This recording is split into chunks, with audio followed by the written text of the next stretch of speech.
return on investment is calculating what you're going to rent it for, what you bought it for, and let's say your target was 5%. Yeah. So you're going to earn that 5%, which is a great return. But you're also going to gain the capital appreciation of the property. So if you bought a property 10 years ago, Jesus, you did very well because you rented it for a good price. The capital appreciation was an average of 10, 15% per year. Yeah. And today, if you kept that apartment, you're sitting on probably triple your money in 10 years, which is super. Yeah. Today, I don't think the prices will go down. I don't think they can go down.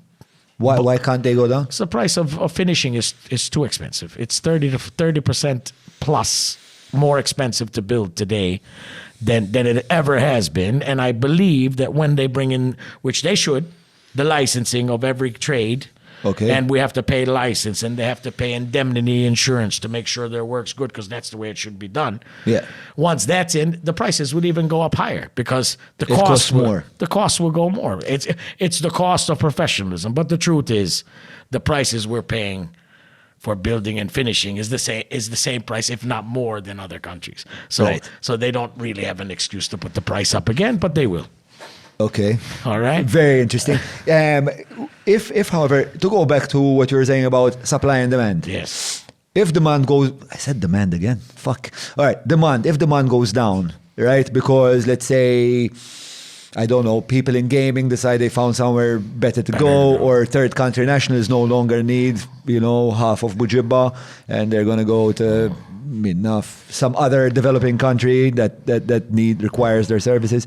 If the demand doesn't continue in the way it is, or it actually decreases, wouldn't that force at least the rental market to push down the price? Definitely. If the demand slows down, it will push down the price. Even I believe that if the Airbnb properties now at the end of this month are released back on long let, that will bring down more the stock. price. Because I believe some people did very well with Airbnb and some people didn't do so well. So most likely the ones that didn't do so well will put their property back on long-term lease. Right. Which will add more properties to the market. When you add more properties to the market, the prices go down. Right. When you don't have any properties in the market, the prices go up. Going back to the ROI. So today, I am definitely not saying it's not good to invest in property, but it's a different ballgame today. So you could get a decent return if you buy right. But at the same breath, I don't think over the next couple of years you're going to see the appreciation of properties as much as we've seen it in the last 10. So everybody has to calculate that. Right. And everybody has to think twice about buying a rental investment, depending on how much money you're going to invest in that.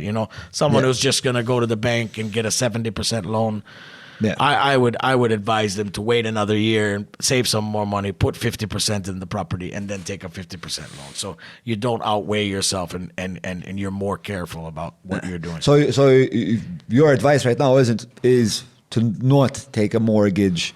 And not take too much of a mortgage. Too sizable a mortgage in order to buy right, like as a rental investment. Exactly.